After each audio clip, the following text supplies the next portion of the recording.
বারবার সিরিজ ভূমিকম্পের পর আসলে ভূমিধস হবে কিনা।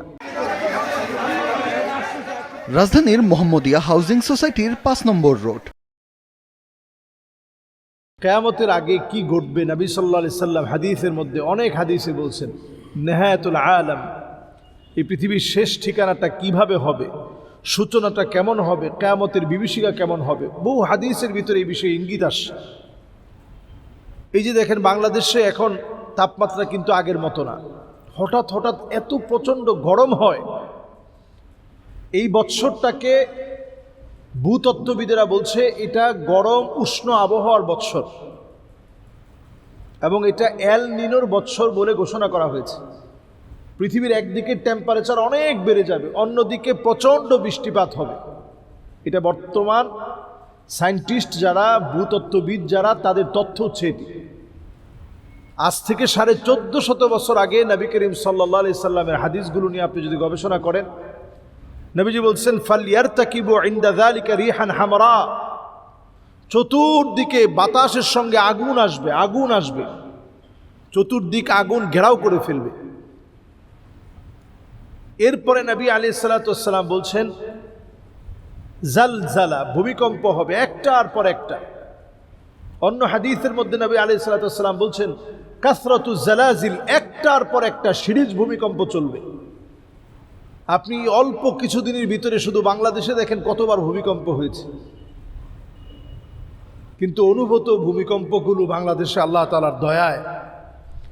আমার কাছে মনে হয় এই মসজিদ, এই আযান, এই মসজিদ, আযান, ইকামা, মাদ্রাসায় ছাত্রদের তেলাওয়াতের কারণে আল্লাহ বড় দয়া করে আমাদেরকে মাফ করে দেন। এবং প্রায় দিনই দেখবেন রাত্রিবেলায় এই ভূমিকম্পগুলো হয়। উৎপত্তি স্থল আগে অনেক দূরে হতো, কিন্তু ইদানিং উৎপত্তি স্থল একেবারে কাছে। এরপরেও আল্লাহ আমাদেরকে ভালো রাখতেছেন। আল্লাহ বারবার মনে করায় দিচ্ছেন তাওবা করে আমার দিকে ফিরে আসো। কোরআন কারীম আল্লাহ তাআলা বলছেন আওয়ালা ইয়ারাউনা আন্নাহুম ইফতানুনা ফি কুল্লি আমিন মাররা আও মাররাতাইন ثم لا يتوبون ولا هم يذكرون। প্রত্যেকটা বছর আল্লাহ রাব্বুল আলামিন একবার অথবা দুইবার আল্লাহ তাআলা বড় বড় পরীক্ষা নেন, এরপরেও আমরা তাওবা করি না, আল্লাহর দিকে ফিরে আসি না। এখন সময় হচ্ছে আল্লাহর দিকে ফিরে আসা। আল্লাহর দিকে ফিরে আসেন, আল্লাহর দিকে তাওবা করেন। বড় ভূমিকম্প হয়ে গেলে আমাদের অস্তিত্ব বিলীন হয়ে যাবে, এর আগে আল্লাহর দিকে ফিরে আসেন। ভূমিধস হওয়ার আগে আল্লাহর কাছে ফিরে আসেন। কোরআনুল কারীম আল্লাহ তাআলা বলছেন কুল হুয়াল কাদিরু আলা আন ইয়াবআসা আলাইকুম আযাবাম মিন ফাওকিকুম, আযাব আসবে উপরের দিক থেকে। উপরের দিকের আযাব হচ্ছে আল্লাহ তাআলা পাথরগুলাকে বেল্টের মধ্যে আল্লাহ তাআলা বেঁধে রাখছে, এগুলো বিচ্যুত হয়ে পৃথিবীর দিকে ধেয়ে আসতেছে। বর্তমান নাসার বিজ্ঞানীরা এই তথ্য দিচ্ছে, কিন্তু বিভিন্ন সময় বিভিন্ন জায়গাতে এগুলো যখন আল্লাহ রাব্বুল আলামিন জমিনের মধ্যে ছেড়ে দেন, এগুলো এমন জায়গাতে পড়ে যাতে আপনার ক্ষতি না হয়, আয়তনে আল্লাহ তাআলা ছোট বানায় দেন। উল্কি পিণ্ড এই পৃথিবীর মধ্যে যখন পতিত হয়, আল্লাহ তাআলা আয়তনে ছোট বানায় দেন, আপনার যেন ক্ষতি না হয়। এই পৃথিবীতে যদি এগুলো যদি পড়তে থাকে, মানুষের চিহ্ন নিশ্চিহ্ন হয়ে যাবে। নবীজি এই জন্য আল্লাহর কাছে কেঁদেছেন। দেশ মহাদেশ পর্যন্ত, সাগর মহাসাগর পর্যন্ত উত্তপ্ত হয়ে যাবে।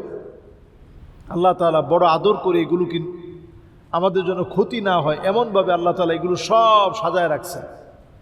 কুল্লুন ফি ফালাকি ইয়াসবাহুন, সব আপন আপন কক্ষপথে সাঁতার কাটছে। প্রিয় ভাইরা, এজন্য ভূমিকম্প, ভূমিধস এগুলো আল্লাহর আযাব।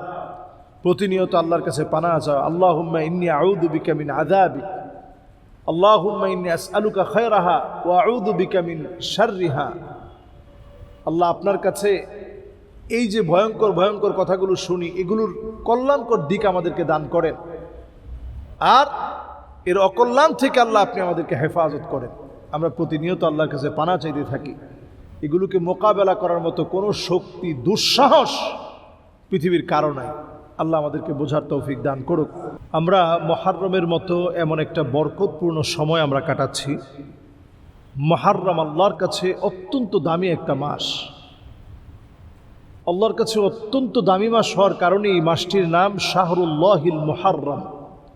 আল্লাহ তাআলা অন্য কোনো মাসকে শাহরুল্লাহ বলেন, এই মাসটাকে আল্লাহ তাআলা নিজের মাস বলেছেন।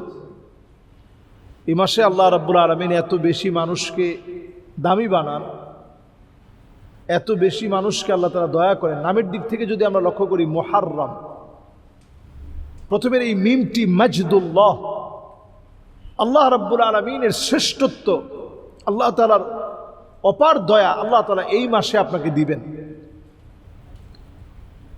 এরপরে হা আরো একটি বর্ণ, আল্লাহ রাব্বুল আলামিন এই মাসে আপনাকে আমাকে চান হিলমুল্লাহ। আল্লাহ রাব্বুল আলামিন যে ধৈর্য আল্লাহ তাআলা ধরেন, এই ধৈর্যের জ্ঞান আল্লাহ রাব্বুল আলামিন আপনাকে, ধৈর্যের সম্পদ আল্লাহ তাআলা আপনাকে মুহররমে দান করবেন। এরপরে র এবং র, রিফাতুন ওয়া রাহমাতুন, অজস্র রহমত আল্লাহ তাআলা এই মুহররমে আল্লাহ তাআলা আপনাকে দান করবেন। আর থাকে আরো একটি মিম, মাগফিরাতুল্লাহ, আল্লাহ তাআলা আপনাকে আমাকে ক্ষমা করবেন। নবী আলাইহিস সালাতু ওয়াস সালাম বলছেন, আফদালুস সিয়াম বা'দা রমাদান,